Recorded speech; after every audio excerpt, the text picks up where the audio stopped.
It's officially the end of an era in Morgantown as a new era begins. The Rich Rod 2.0 era will begin as the Neil Brown era ends last night officially with the end of the Frisco Bowl, the Scooter's Coffee Frisco Bowl. Jonathan, have you ever heard of Scooter's Coffee?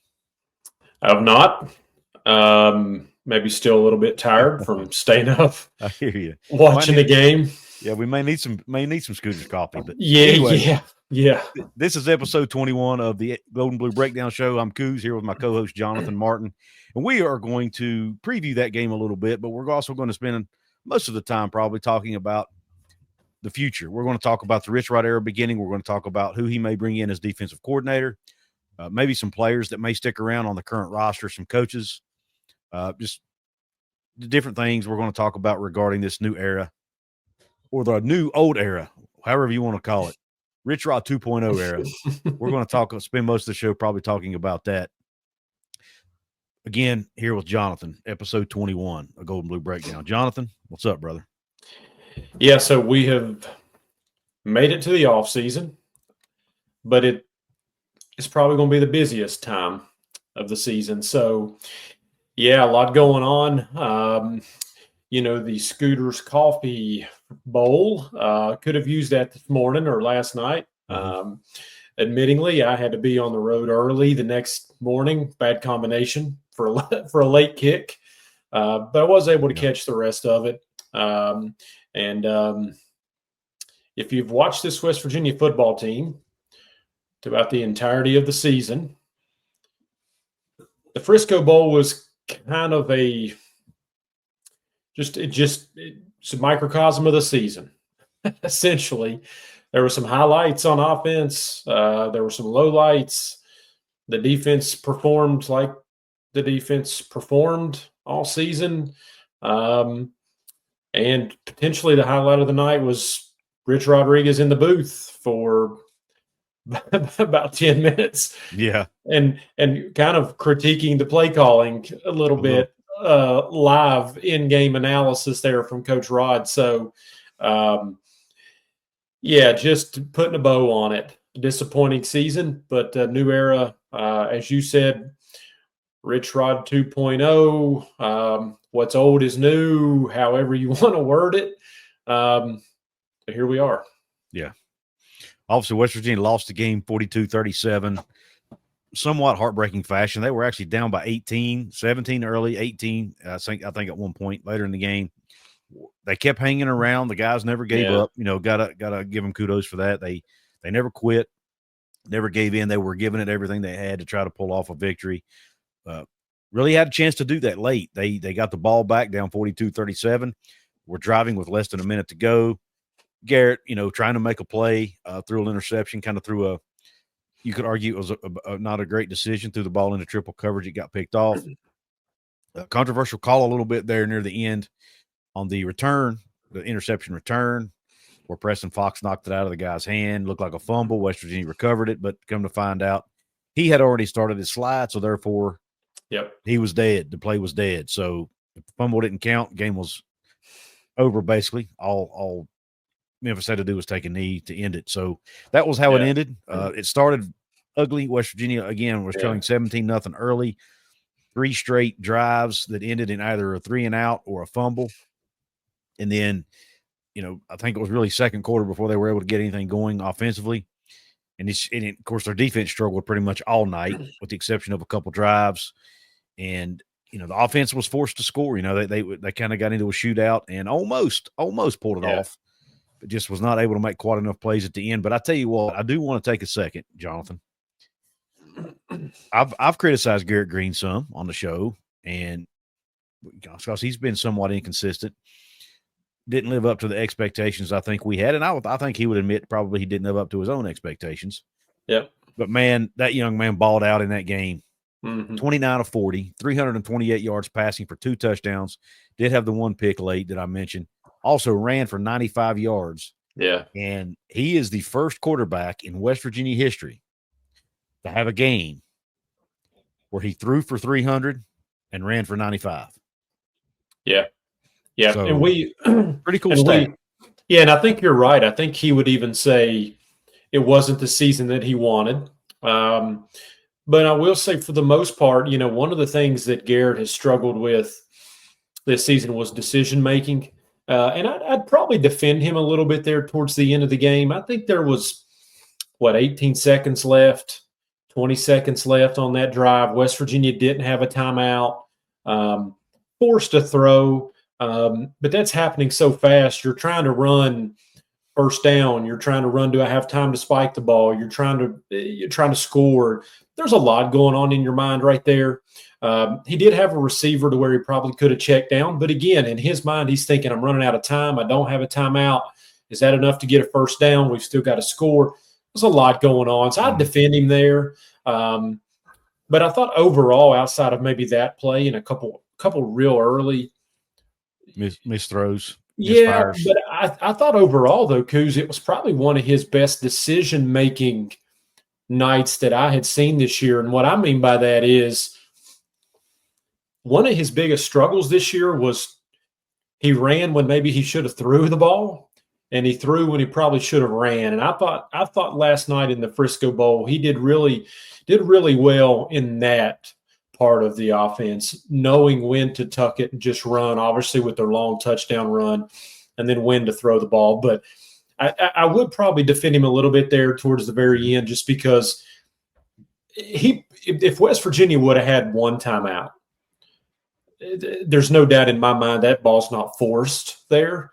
But I think he knew he at least had to get to the first down marker to have an opportunity to get everybody back up again. And so, a lot going on. And I'd also say Chad Scott, play calling got better as the game went on. I was actually traveling a little bit before the game and kind of got home a little bit later and was actually listening to the radio, and they were talking about how the first 3 drives he had scripted. And they were a little vanilla, if you will. I'm assuming maybe he thought that they would be able to accomplish some of those runs up the middle or some passes out in the flat, some of those type things, and it didn't work. But I'll just say that even with that early play calling that was just plain and didn't work, I thought Chad Scott adjusted really well. And I'll kudos to you. I saw your tweet at about 6 o'clock this morning while I was getting on the road. And I think you said he earned the right to be considered for an OC job somewhere with not just the play calling, but to me, how he adjusted that play calling. And then I guess finally for me, 520 some yards of total offense that they gave up, because you're just not going to win many football games when you're, when you're giving up, or I'm sorry, they had 530 some total yards of offense. When you can accumulate over 500 yards of total offense and you still can't win a football game, yep, you got problems. Yep. And it happened again last night. And so just tough pill to swallow. And I said before the game that I was actually excited to watch it. Because I thought I could just sit back and know no matter what happened, the future was coming. And that lasted about one play. And I was into it, man. I was into it and frustrated and everything else. But it was a good opportunity to see him. Coach Rodriguez was there. He got to see these guys firsthand. I'm going to go out on a limb and say he probably hadn't seen them play. I can't tell you that he didn't catch a play here or two on the TV this year, but to actually be able to sit down and watch 4 quarters of football, I'm going to go out on a limb and say he hadn't had that opportunity. Something we'll talk about later in the show as the portal, who's staying, who's maybe going. But I think it was probably good for him to see what he's going to have or what he wants out of this team. Yeah, a couple things I want to touch on, and then we'll move on to one of those topics that we're going, the future. We'll look ahead to the future. But I want to spend a little bit of time on a couple things that stood out to me. Let's talk about Chad Scott. what he did in that game to me, again, he made adjustments. He made in-game adjustments that you talked about. And at the end of the game, he took ownership and said, look, early in the game, I was not aggressive enough. Mm-hmm. He admitted that. He said he should have been more aggressive early in the game and taken more shots down the field, because that's what Memphis really had struggled with in the season. And they did not try to take advantage of that. And he said that was on him. So I give him credit for stepping up and taking ownership of that, number one. Two, some of the adjustments he made, he was trying to basically run Neal's offense, the offense they had been running all year. Yeah. Which makes sense, right? That's the offense he knows. He helped with that offense, right? He was the OC, even though Neal was calling plays. He was, I'm assuming, helping with the game planning and whatnot. So that's what he knew, and that's what they had went with all year. When he realized that it wasn't working, he decided, screw this, man. We're basically going to go into a spread them out, hurry up, 2-minute type offense. And, man, that worked. Mm-hmm. It worked. And but I'm going to turn that into a little bit of a negative here, Jonathan. To me, that is the epitome, or one of the many reasons that Neal Brown just did not work. Yeah. Garrett Green has always, we talked about this probably on this show, and I've heard other shows talk about it. Garrett Green plays better when he's running a 2-minute offense. Yeah. You get him up to the line, you snap the ball, he takes 1 or 2 reads, he makes a decision, and he goes. He don't spend a lot of time thinking. It allows his athleticism to take over. And I think Neal Brown should have leaned on that a lot more. I don't think he was putting Garrett Green in the best position to be successful, just to be straight up honest with you. If Garrett Green had been in an offense like Rich Rodriguez's, for example, who likes to move quick, spread them out, utilize your athletes, I think that offense would have been absolutely tailor-made for Garrett Green. Yeah, and I feel a little bit bad that Garrett wasn't able to take full advantage. Now, he obviously did make some great plays during his time at West Virginia. Not doubting that at all. I think he could have been, maybe this is a stretch, but could he have been more, like a Pat White level player? Yeah. Had he been under a Rich Rodriguez offense? Yeah. I don't know. Maybe that's unfair, but I mean, the kid can flat out fly. He's fast for a quarterback. He has good vision when he's running. I mean, he's a really good runner. Yeah. One of the best running quarterbacks West Virginia's ever had. Yeah. And I think if you go and look at his career, especially after he took over the starting job, some of his best performances, I'd go back to Baylor last year.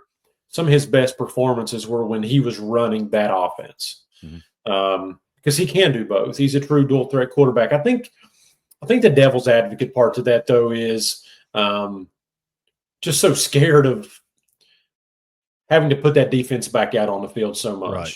That is, while you're correct, that is the scary part of that, right? Is that this defense just can't take it, and so have to put them back on the field. But I'll say I feel like I keep saying my last stop, but me and you could talk football forever. Yeah.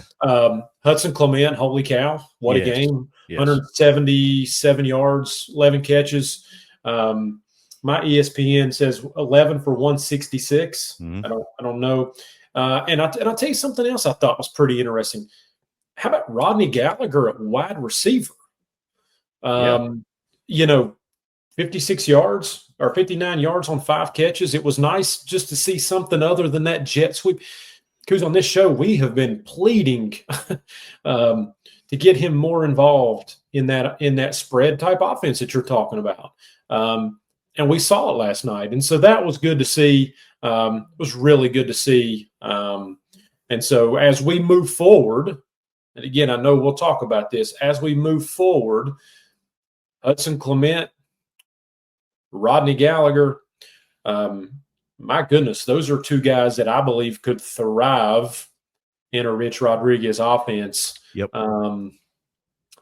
And it was noticeable that if you'll kind of check on Twitter/X, Rodriguez appeared to be having some conversations with Rodney on the field. And so I would imagine he was probably saying, hey, would love to have you, young man. Because he looked really good. It was great to see him utilized last night. Yep. Agreed. In something other than a jet sweep. Yeah. But yeah, I just kudos to Garrett Green. I think he deserves. Look, like I said, I've criticized his passing of the football, his decision making at times, but the young man played his guts out for West Virginia. He was a true Mountaineer. He embodies everything we like in loving a player: heart, effort, enthusiasm, love for the state. Was loyal. Could have transferred out multiple times. Chose not to. Stay true to West Virginia. Didn't chase money. High character young man. So I wish him nothing but the best in his future, whatever he decides to do. He's been a great Mountaineer, and I want to thank him for the effort he played with and the big plays he made for West Virginia while he was there. And yeah, hats off to Hudson Clement, Huddy Tuddy, as many call him. He absolutely showed out. And look, he still has 2 years left? Yeah. Right? Yep. I mean, he, like you said, I corrected the graphic there. I don't know where I had the 127 from, but 11 catches, 166 yards, 2 touchdowns. Rodney had a good night, 5 catches for 59 yards in his own right. And CJ Donaldson, after the 2 fumbles early, was able to kind of come back second half. And I mean, he was the man because Jaheim had gotten hurt. Good point. He carried the rock really well and took a beating and was still able to, grind out some yards. 22 carries, 83 yards, 2 touchdowns for him on the ground. Would have loved to see him come back as well. We'll see if that pans out or not. But yeah, just and also I'd be remiss if I didn't give a shout out to Seth Hennigan, the quarterback at Memphis. 18 for 26 passing, 294 yards, 2 touchdowns. Career went down as the all-time leading passer in Memphis history. I think he's either first or second all-time in the American Athletic Conference, if I'm not mistaken. So just a great career for him. We may see him on Sundays potentially. Another young man who stayed with his program for 4 years. Likely had opportunities to go play at the Power 4 level and chose not to. So hats off to him and his teammates. That team, I knew going in that it was going to be tough for West Virginia to win the game. Yeah, I thought it was a tricky matchup for West Virginia. I didn't think they put up as 42 points, but I knew they could put up points, and they did. So hats off to Memphis for getting the win and proving to me. I think Memphis, when you watch Memphis, Jonathan, do they look like a group of 5 team to you, or do they look like they could potentially compete in a Power 4 conference? They look like they belong. And, listen, I hate to harp on them. The season's over. You're not going to find us. The West Virginia defense is what it is. But my goodness, Hennigan placed that ball in the perfect spots a few times. Yeah. So, we can be critical of the defense and for everything they are. But he placed that ball in some perfect spots last night too. He looked good. I thought Memphis looked good.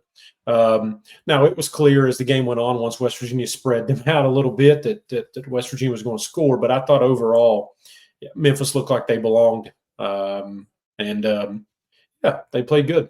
Yeah, it was just overall, I was glad to see West Virginia. It looked like early it was just going to be turn this TV off.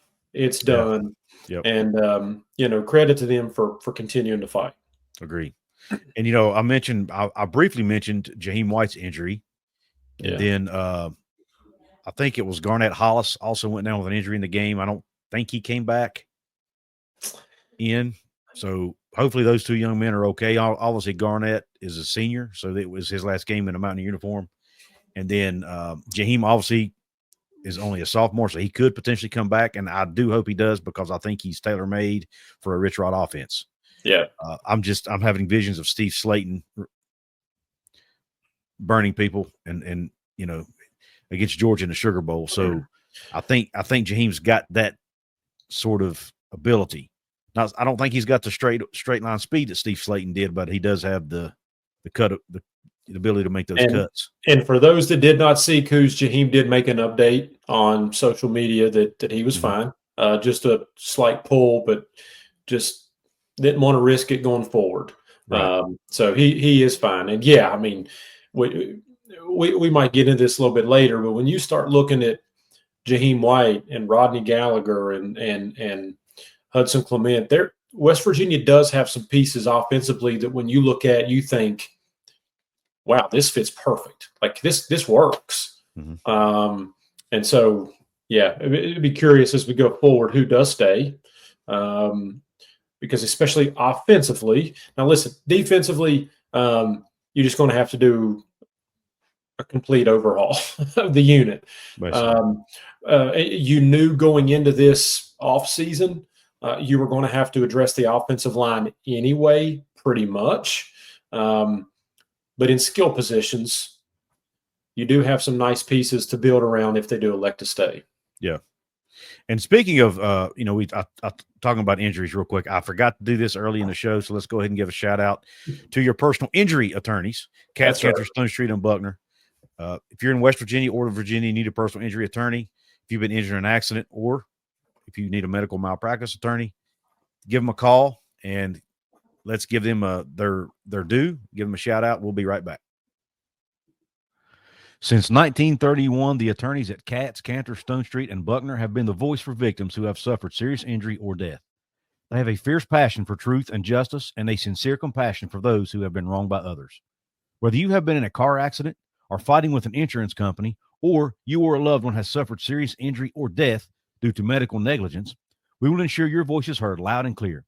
Couz, Cantor, Stone Street, and Buckner will ensure there is justice for all West Virginians because we are your lawyer, your voice. Visit us at yourlawyeryourvoice.com. All right. Thank you for being patient, letting us take care of the housekeeping. And thanks again to those folks at Couz, Cantor, Stone Street, and Buckner for being a sponsor. Now, we were talking about Jaheim White, Hudson Clement, guys who we think would be a fit on this team going forward. You talked about how Rich Rod was talking to Jaheim, or I mean, not Jaheim, but Rodney before the game or during the game. We also saw some photos and videos of him talking to Nico Marchio, even giving Nico a hug before the game. So what are your thoughts on Nico as a fit in Rich Rod's offense, Jonathan? Do you think he's a fit? Do you think he could succeed? Or do you think Rich Rod is better off to go out and get another quarterback? And if he does get another quarterback, should he get one that can start or get one as a rebuilding piece for the future? Yeah, so first off, I'll say I think it goes without saying that I trust Rich Rodriguez's evaluations of the quarterback position. He's proven no matter where he's been. And if you look at all his stops, Couz, and everywhere he's been successful, what's the one thing he's had on that roster? Really good quarterback. A really good quarterback. At least good in. He's not always had the greatest quarterbacks as far as throwing the football, right? But they've always been able to at least run the football. Yeah, and so when I look at Nico, my evaluation says yes, he can succeed. And I'll tell you one interesting thing that sticks out in my mind and kind of solidifies that for me is Coach Rodriguez talks about you don't have to be the fastest runner, but you got to be a willing runner, and that screams Nico Marchio for me. He never was the Garrett Green, right? But he was a little bit bigger, a little bit stronger, still had some quickness to him, but he was willing to run. He was willing to get that extra 1 or 2 yards, willing to fall forward, willing to go that extra mile. And so I think so.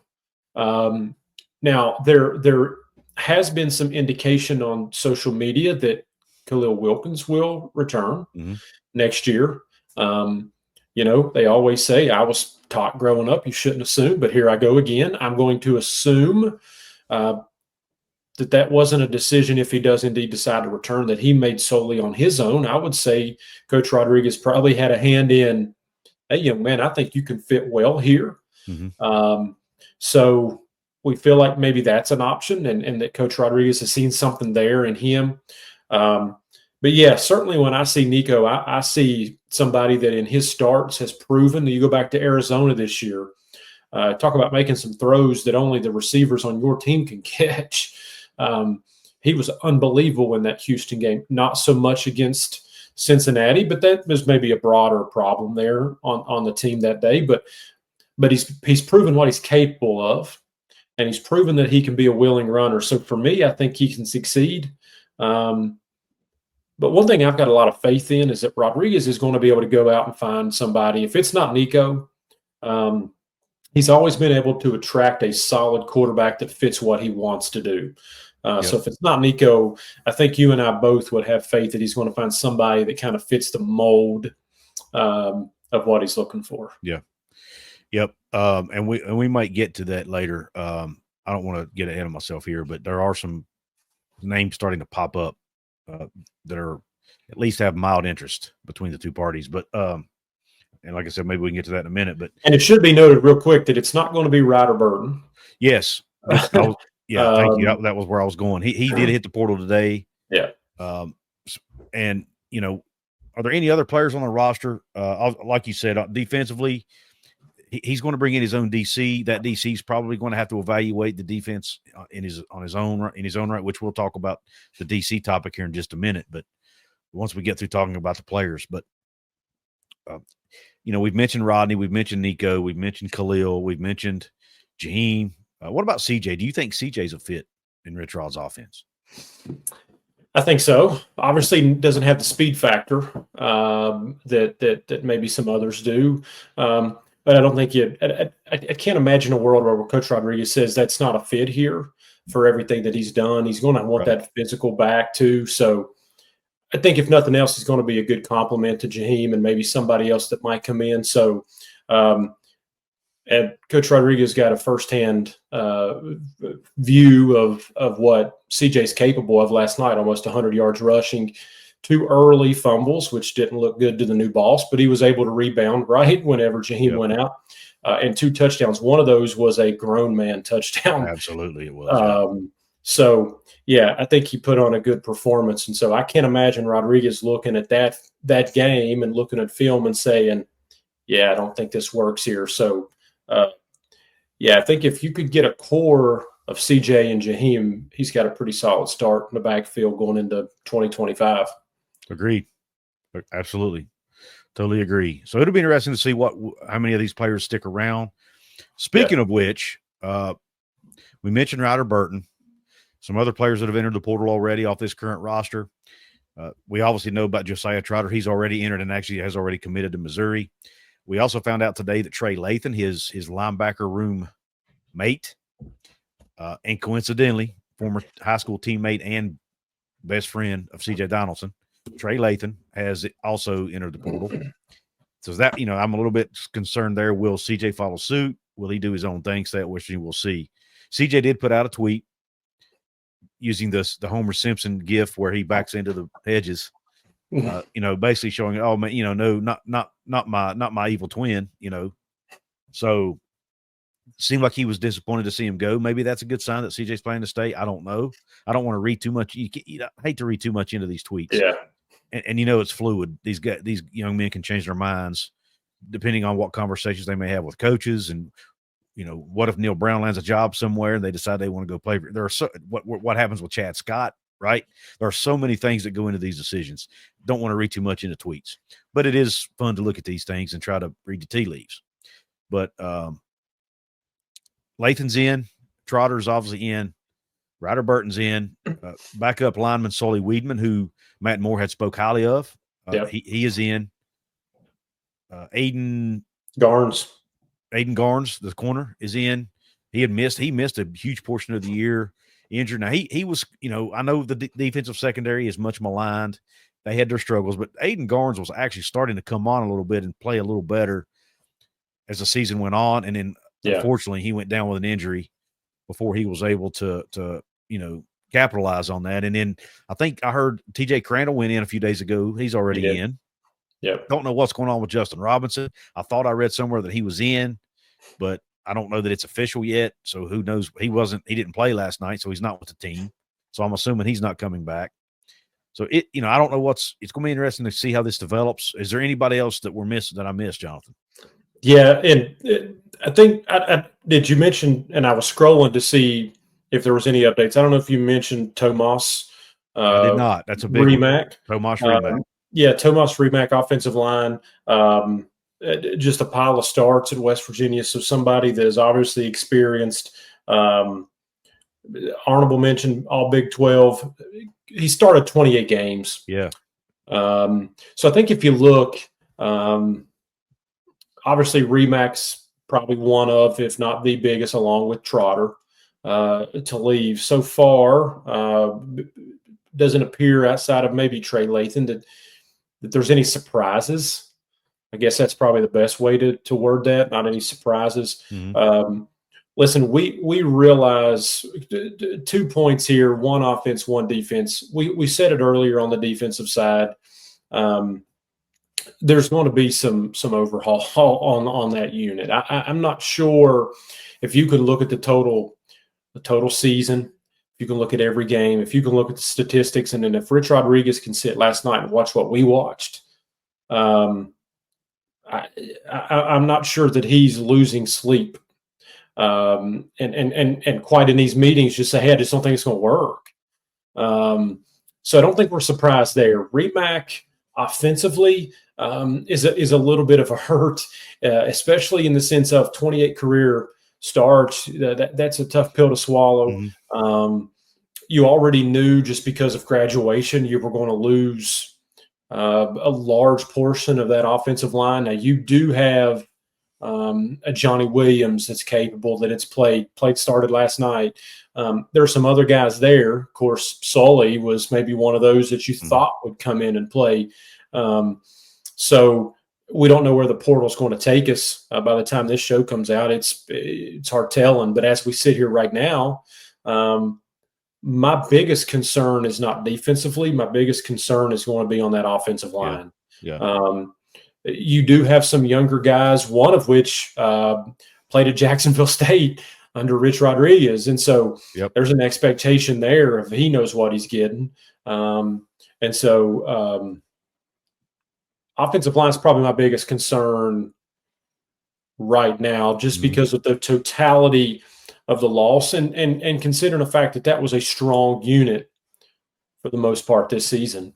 Yeah, agreed. But like I had mentioned in earlier shows, if you're going to, one of the reasons I thought it was a good time to move on from Neil Brown is I said, hey, you're losing all three of your starters on the D-line, at least 4 of your 5 starters on the O-line, because Remac, even if he didn't go in the portal, he was eligible for the draft this year too. You know, he could have made a decision to, try out, and he still could test the waters to see where he's picked to land and then, make a decision before he actually declares. But they are allowed to do that, I think, after their junior year. And he still might do that. I don't know. But there was always a thought that you might lose all 5 guys anyway. And if you're going to do that, why not go ahead and find a new coach and let them bring in their own guys? Maybe some of the backups decide to stay on. Another guy that Landon Livingston, who was the backup center for Brandon Yates. He's another talented one. Freshman Kyle Altuner, who likely would have played some this year, but unfortunately went down with an injury. Extremely talented. Very high expectations for him. He actually earned a 4-star rating from some of the services. So, there's some expectations that he will be the next, I don't want to say the next Zach Frazier. That's not fair, but the next star offensive lineman in that room. You mentioned Bosley, who happens to also be a West Virginia native. So I would like to think he'll stay because, he, like you said, he knows what Rich expects. So he'll know what, it's not going to be a surprise for him. And, oh, by the way, this is also my home state. The school I probably grew up rooting for. So add those two things together. Hopefully he stays. Maybe you get a good core there. But, defensively, you do have a Sonny Redwood. You have Hammond Russell. You do have some guys up front that I would like to see stay. Yeah, I'd even throw Nate Gabriel in there. Big body. Gabriel. And Edward Vestorina still has a year of eligibility too. He redshirted after going down with that injury. What will he do? Does he come back? Does he decide to move on? Who knows? So there's a lot of unknowns really on both sides of the ball. But like you said, and I don't want fans, I think we need to not panic because a coaching change is going to bring a lot of transfers. I mean, I don't remember hearing Rich say this. Maybe I just maybe I somehow missed it in one of his interviews, but someone's posted on social media that he said that he expects to lose about 30 guys. So if that's the case, then we can expect to lose about 30 guys. I mean, And I think too, Couz, what's happened a little bit here is when there was a coaching change, the thought was West Virginia was going to lose the entire recruiting class. And then what happened is they kept it together, and then they added. And so I part of me kind of wonders if it's not the anticipation was there, but it just happened that they were able to keep it. And so maybe they just kind of thought it wasn't going to happen. But yeah, you look at Marshall, everything that's happened down there with the portal. That and the fact that West Virginia played an early bowl game. They were committed to Coach Scott and the coaches that remained. So we knew this was coming. Not surprised. And again, it's never going to be 100% where every single player that leaves is asked to leave. That's not necessarily the case. Mm-hmm. But I do think a large majority of these are going to be mutual decisions. Correct. It's probably the best way to word it. Mm-hmm. So does it sting to lose a Tomas Remack? Sure. Josiah Trotter? Absolutely. But the bulk of these, I would just say, are mutual decisions. Yep.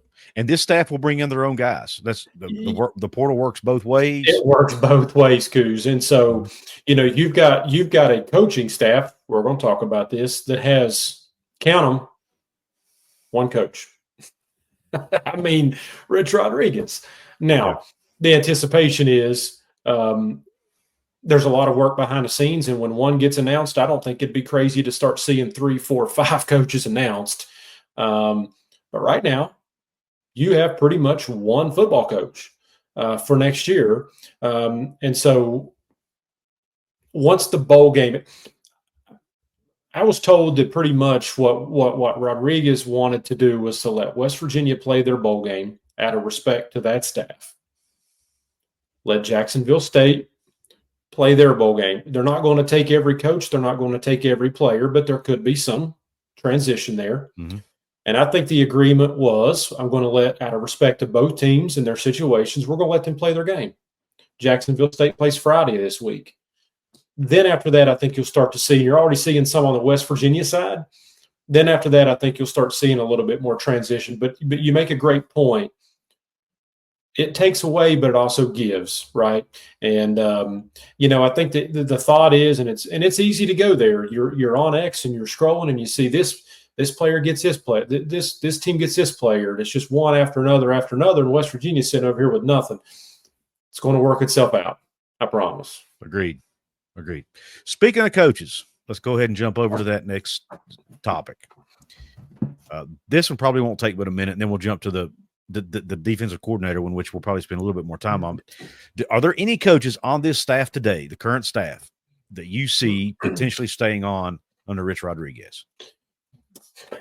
That's always a tricky one, just because of their commitment to the prior head coach, the philosophy, what fits. Maybe.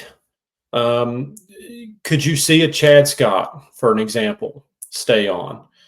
I think some of it depends on those coaches' options as well.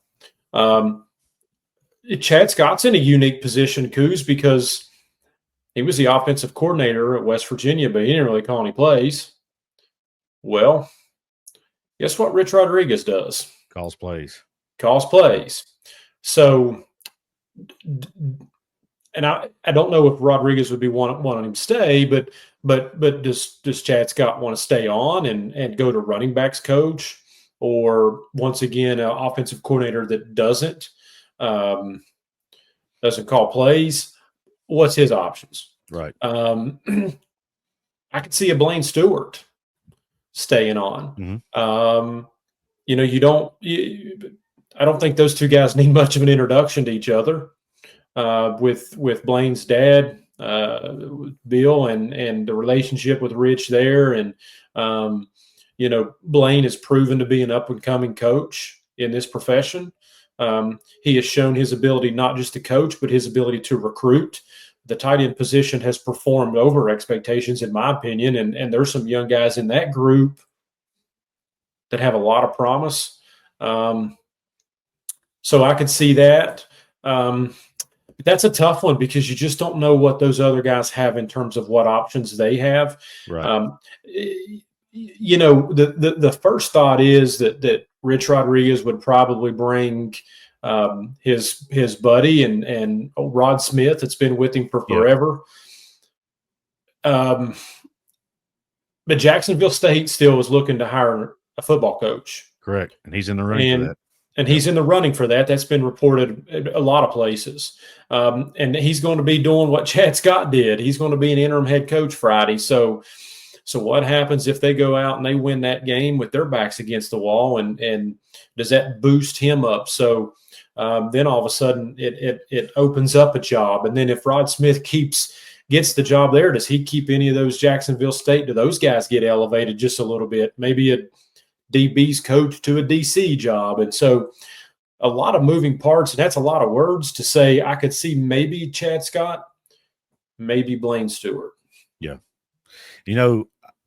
There's been some talk, we talking about Rod Smith, Chad Scott. There's some talk that there's a chance that Rich could hire his son, Rhett, to be the quarterback's coach. Doubt he'd be the offensive coordinator, but he could be the quarterback's coach, right? He's been an analyst on Rich's staff at Jacksonville State. He played quarterback for Rich at Arizona. Yeah. So he seems to be qualified. A lot of people may say it's nepotism, but that's basically the same resume that Tyler Allen had. So yeah, who's West and West? We remember Michael Burchett, who was quarterback's coach under Dana Holgerson. Yeah, I was going to say that, and even followed him to Houston. He was a GA for Dana. Dana liked him so well, he promoted him to quarterback's coach. So most quarterback coaches start off as GAs, analysts, whatever. Then they at really young ages, and they get promoted, and then they move up the ladder from there. So I don't think it would be out of the question for Rhett to be qualified for the job. Who's going to know his offense better than his own son? Yeah, who's probably talked about it over the dinner table for most of his life, and oh, by the way, played for him and has now coached with him for a couple of years. So that's something that we could potentially see. And I think I read somewhere, Jonathan, and I haven't looked this up before. I didn't look this up before the show, but I thought I read that Tyler Allen actually worked under Rich Rodriguez at one point. But maybe I didn't. Maybe I'm wrong. Yeah, I'm not sure on that, but I will agree that in a world where we have GAs and analysts, that move wouldn't surprise me. Splash hire, no. Would it be without criticism? No. I think you would have some people that would say there's only one reason why, and he's young. But you make a good point. Who better to know Rich Rodriguez's system, what he's looking for out of his quarterbacks, than his own son? And so I don't think for a QB coach.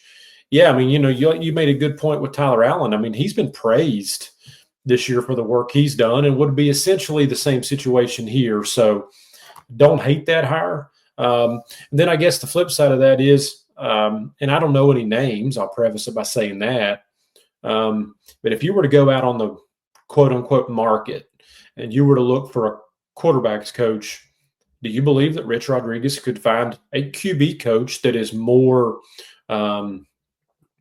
capable of that job, that position, than his own son, when probably he would be getting an analyst anyway for that position? So certainly don't hate it. Yeah. And I told you wrong. He did not work for Rodriguez. He worked at Jacksonville State, left, I think, the year before Rodriguez became the head coach. Okay. So I want to correct myself on that he did not work, at least according to his bio here on the West Virginia website, he did not work for Rich Rodriguez, but he did work at Jacksonville State. So, and I'll also say that there's another coach that could potentially is Andrew Jackson. Yep.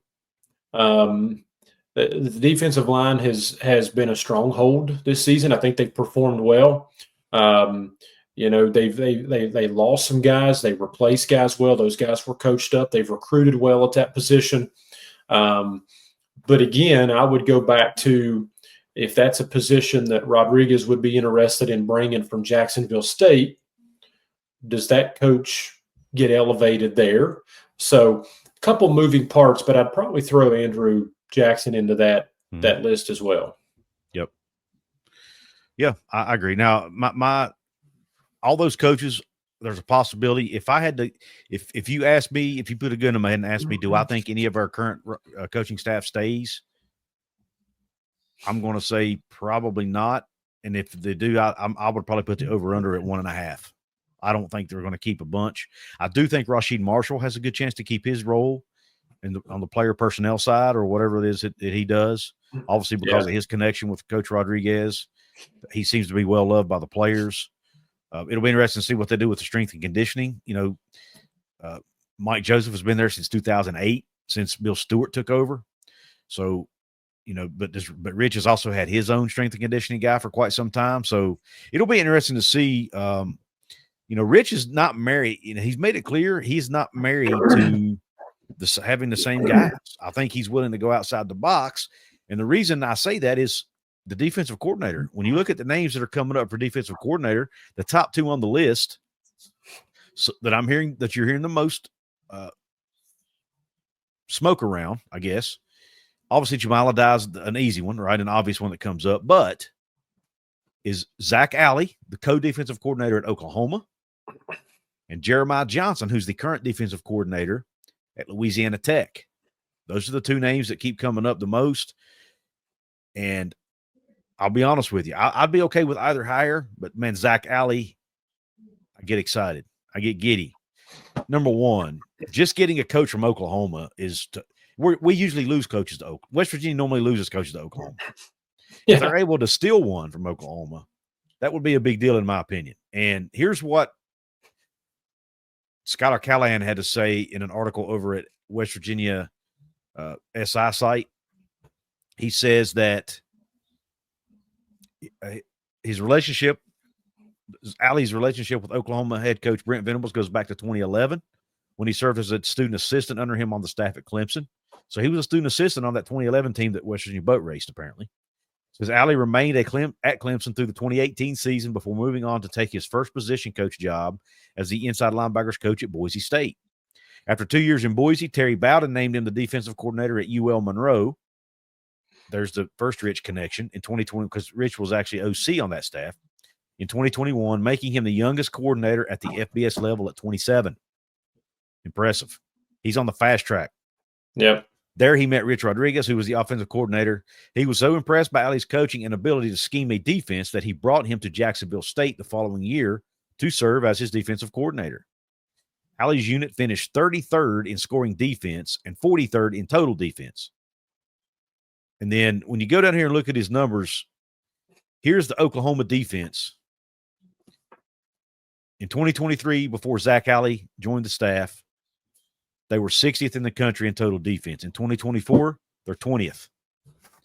Pass defense, they went from 100th to 63rd. Rush defense, they went from 42nd to 11th in the country. And scoring defense, they went from 41st in the country to 31st in the country. So he has an impressive resume. He says Allie's approach fits the exact style Rodriguez wants his defense to play: fast, physical, and aggressive. But the one thing he adds to that is the wrinkles he throws in pre-snap. There's a lot of movement, which causes the picture to change for the quarterback and often puts them in a tough spot. The defensive line will throw a lot of twists and stunts to make things even more difficult. So Zach Allie's a name to watch. And then just initially, Jonathan, what are your first initial thoughts on Zach Allie potentially being the guy? Yeah, I think it'd be a huge pickup. I should have known this, but did I read somewhere that they have multiple co-DCs at Oklahoma? For some reason, I feel like I've seen that somewhere. So you have to wonder if that is accurate. Would he be looking to kind of start fresh by himself? Mm-hmm. But certainly those connections to Rodriguez and around him, it's intriguing. It's intriguing. So Yeah, I mean, I think that it's an opportunity for West Virginia. And you know what? I'd say kudos to Rodriguez for saying, "Hey, listen, I'm not married to this style. I want to get the best available." And I think West Virginia fans who have went through a rough campaign on the defensive side of the ball this year, they're excited to hear that. So, yeah, Zach Alley would be, to me, a home run hire, along with another name we're going to talk about. But yeah, that would be a huge pickup for sure. Yeah, I mean, he's obviously worked under one of the greatest defensive minds in the game in Brent Venables. And you're right. He is the co-DC with Bates, Todd Bates. Okay. So I don't know which one of those guys call the plays, if it's a team effort or if Brent calls the plays. I'm not sure. Yeah, and I thought I saw that somewhere. So it would make you wonder if, and I'm sure it would be, that a sales pitch to him would say, "Hey, come be the guy. Yep. Let's strip that title. Let's strip that co-DC title. Let's let you be the guy." And I would imagine that would be something of interest to him. So yeah, I think him, along with another name we're going to discuss, both are huge potential hires. You talk about a guy maybe coming from Buffalo, the Bills in the NFL. To me, I'm actually a little bit more excited to hear potentially another direction. Somebody's been in the college game and has been in the trenches of the defensive coordinator positions already. Correct. I tend to lean more towards that's a little bit more my cup of tea than just going out and grabbing a dive, which would be essentially a recruiter / name. Yep.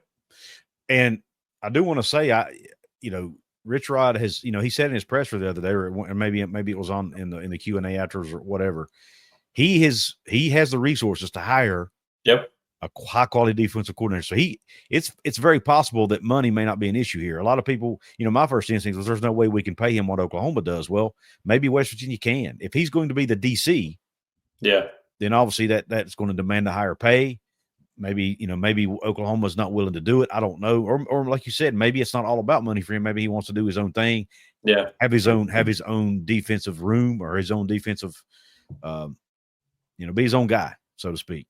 But the other name, Jonathan, that you're referring to is Jeremiah Johnson, who's the current defensive coordinator at Louisiana Tech. He has a little different resume, but still fairly impressive. Spent most of his career at Northern Iowa at the FCS level, and he served a year as DC at Kent State, and he's also now currently the DC and has been for 2 seasons at Louisiana Tech under head coach Sonny Cumbie. Yep. And has put together some pretty good defenses. What are your thoughts on Jeremiah Johnson? Yeah, well, a little bit more established, obviously. So if you're trying to split hairs here, one seems to have a little bit more experience. Jeremiah Johnson seems to have proven it. Was at Northern Iowa for a pretty good while. Kent State, back to Northern Iowa, now at Louisiana Tech. I'll just read this because it's long. What it tells me is that he's pretty good everywhere he goes, Couz, and he's stability there. During 11 seasons as a defensive coordinator, Johnson's defense is ranked in the top 10 of FCS statistical categories 29 times. We like to call that getting the job done. Yep. And so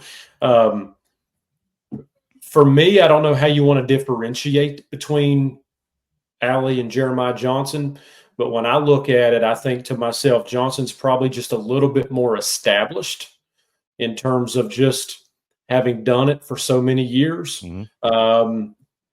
And so it would obviously be a step up from him to go from Louisiana Tech or either Northern Iowa, Kent State, Louisiana Tech to West Virginia. One interesting thing we should probably throw in here with Louisiana Tech, you wonder what his availability is. Yep. Marshall was supposed to play in a bowl game. We talked about them earlier, taking some portal hits. But what happened? They had to drop out of their bowl game. Who replaced them? Louisiana Tech. So I don't know. I'll preface it by saying I don't know. Maybe there were some wheels in motion with him. And then the brakes had to be tapped just a little bit because of potentially his desire to say, "Hey, let me finish up here." I could probably look it up. I'd be curious to see when their bowl game is. But it's the 27th, I believe, of December. So it's not for we have a while still. Okay. So, you know what? It's timing, right? I mean, what if he just says, "Hey, this was thrown on us. I made a commitment last second. I can't just bolt on them." Mm-hmm. You know, can West Virginia wait? I mean, you're kind of backs against the wall. It's kind of hard to go sell portal guys when you don't have a defensive coordinator. Right. Or do you want to wait on your guy? Do you wait on a guy during all these years of success that he's proven? Do you say, "Okay, fine, I'll wait"? That's the wrinkle there with Johnson. Yeah. What's his availability? Yeah. Not stepping up from Louisiana Tech to West Virginia, but what's his availability to say, "Hey, maybe I'm going to just follow through with my commitment. If that works, good. If not, that's okay." And West Virginia's decision to move forward or not. Correct. And want to say too, Johnson most recently, his defense at Louisiana Tech this year, two interesting nuggets. One, they, depending on what site you look at, have them as a top 10 overall defense in the country, or around that 10-11 range, again, depending on what site you're looking at. And then also they actually played against Jacksonville State this year. So Rich Rod has had the game plan for that defense. So he'll know firsthand how hard that defense was to prepare for. Now they did put up 44 points on them in overtime, but but Rich Rodriguez is also an offensive guru. So he'll know if a guy's a good defensive coach or not. Yep. And I would like to think if he gets a job, a Power 4 DC job, he's gonna want to take it. You would think, but who knows? So a lot of these coaches want to be loyal to their teams. And then with Zach Alley, him being a co-DC, maybe he can leave and let Todd Bates call the defense by himself. I don't, something like that. I just thinking out loud here. I don't know. And I may have told you the wrong date on that bowl game. 28th. 27th, I think, is Oklahoma's bowl game. Maybe. Yeah, the 28th against number 22 Army. Yeah, that's a tough one to game plan for. But nonetheless, Rich Rod can't wait. They can't wait another 9-10 days. You wouldn't imagine. You wouldn't imagine, yeah. To have a guy start getting to work, hitting the portal and all that. So my expectation is by the end of the week, we'll probably know something. Maybe even after Saturday's bowl game, Jacksonville State bowl game, maybe they're waiting till after that to start making decisions or making announcements, rather. It's possible they may already have decisions made and they're just not letting it be made public yet. Who knows? But I do want to, those are the two guys that seem to be, based on most everything I'm reading. Mike and Chris mentioned it on their podcast today that Jeremiah Johnson is one of the top guys. I had seen it rumored on social media. And then when Chris and Mike talked about it on their podcast, I decided to go ahead and talk about it here. And I had actually heard it from some others as well, but didn't want to run with it yet. But if Mike and Chris are running with it, then I feel like it's probably safe to run with. Yeah, and I would also note, sorry, Couz, okay. I think they even noted that there was maybe supposed to be a Zoom call. So in that podcast, so kudos to Mike and Chris there. But I think at last reporting, Chris had said during the bowl game, West Virginia, that maybe hadn't happened yet. So that kind of ties into, Louisiana Tech's scrambling, if you will. Maybe, yeah. On the bowl game, you wonder if there's a little bit of just kind of getting lost in everything. So something to watch, because I just can't imagine West Virginia, considering everything that's going on, they're okay with waiting another, like you said, another 10 days plus before they can make it higher at that position.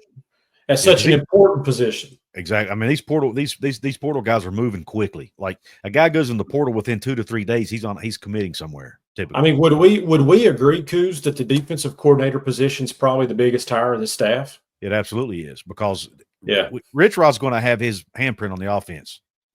That side of the ball, you at least know that part's taken care of with him. The defensive side of the ball, your DC, for all indications are he's going to let the DC basically be the head coach of the defense, right? Yeah. Because that's not his bailiwick. I guess they still.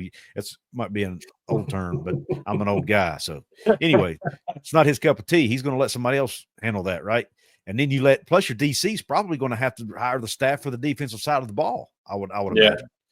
So it's definitely the number one priority. I don't even know. He said it is. He's made a statement. Yeah. He's made that statement himself that it is his top priority is to go out and hire a really good defensive coordinator, and they have the resources to do so. So it'll be interesting to see who they pick. I personally, maybe it's because of the Oklahoma deal, but I think Zach Alley, because of his experience at the Power 4 level, all the years spent under Brent Venables, I think he's, even though he's really young, and even Mike and Chris talked about on their show, he might be at West Virginia 2 years and go take a head coaching job somewhere. I mean, he might be he's on the fast track, it looks like, but that's okay. Because if that happens, it means his defenses at West Virginia were really good, right? Yeah. Oh, yeah. And I'll take it. So I'm okay with either one of these guys. To be honest with you, I like the experience of Johnson, but I like Alley because of his experience at the P4 level. So either one of them, to me, are good hires. Yep, I agree. And I trust Rich Rod's judgment. As a guy who's an offensive guru, he's going to know what to look for in hiring a defensive coordinator, you would think. Yep. Completely agree. And we could get blindsided by somebody. So who knows, but I think we would agree that if these are the top two guys, you could split hairs on what you'd want. The young established Power 4 guy, the more of a veteran, we could split hairs here. Yeah. But I'm encouraged with either one of those options. Plus, I like the thought, and maybe it's just a thought. I like the thought of Zach Alley bringing some of those Oklahoma guys with him. Bring them all. Bring them all. So anyway, and back, I do want to touch on this real quick. Jamal Adai, he was the co-DC at West Virginia for one season. Yep. 2020 year. He and Jordan Leslie were co-DCs. I don't know if they were splitting the play calling duties. I don't know how that arrangement was, but that year they had a top 5 defense. That's the 1 year West Virginia, since Neil Brown's been at West Virginia, that's the one season they had a phenomenal defense. After he left, it went to hell in a handbasket. So we'll see if I don't know, I don't want to take that out of context. I'm sure there was a lot more to it than just him leaving. Yeah. Because there was a lot of talent on that team that left too that year. So that matters. Then I guess you kind of wonder his stops after West Virginia were just position coach. They were. They were all. He was secondary coach at Georgia, secondary or safeties. I'm not exactly sure. He was a secondary or safeties coach at Miami. Yeah. And then by the way, he was on a Georgia national championship team. So that probably carries some weight. And now he's actually a safeties coach for the Buffalo Bills. Yeah. So and he's going to be able to recruit like crazy. So absolutely. Yep. That's his staple. When you start talking about these guys and what they bring to the table, and if you list a die on that list, the first box you're going to check is recruiter. Yep. Potentially over both of these guys, Alley and Johnson. So I just think I just don't know when Rodriguez talks about the money is there, he's not married to a style, he's going to get the best available. To me, it just says somebody that has been experienced in that role for X amount of years. It, with all due respect to Adai, it doesn't scream co-DC wants position coach to me. I totally agree with you. I just didn't want to. I wanted to make sure I did want to make sure we gave him his flowers. And there is a Jacksonville State coach. Speaking of DB coaches, I want to give a shout out to Brandon Napoleon, who was a safeties coach at Jacksonville State, the son of Eugene Napoleon. Very, we could see him. A lot of those Jacksonville State. We didn't even talk about that. Don't have enough time. A lot of Jacksonville State coaches that could potentially come over. You got him. You got Rick Trickett, who's the O-line coach. We mentioned Rhett Rodriguez. There's, Rod Smith. There's multiple other guys, Pat Kirkland, a lot of guys who could potentially come, but I feel like you won't see it. I don't think you're going to see the entire Jacksonville State staff at West Virginia. I think he's going to have a mixture of guys. That's just my thoughts. I think he'll have a mixture of guys, and I think if Rod Smith were to get that job, he's going to retain some of those guys there. Right. So between Rod Smith, I think what you could see, though, is if Rod Smith doesn't get that job, I think you maybe squeeze another one or two potentially up here from Jack State. But I could also see if he does get that job, I could see that lessening the amount of coaches that would potentially come up just because of wanting to stay and maybe even getting a promotion at Jack State. Yep. All right. Well, listen, everybody go check out Jonathan's work over on X. He's always posting over there. You can subscribe to him and get access to some behind-the-scenes content, some special content. Follow him at Jonathan K. Martin. It's Jonathan with Jonathan. There's no H. Yep. Jonathan K. Martin on X. You can find me at Couz206. It's at COUZ206. Come check us out. Interact with us over there. Jonathan, it's been another fun show, brother. We could do this for another hour, but people can't listen to us talk about it for so long. Man.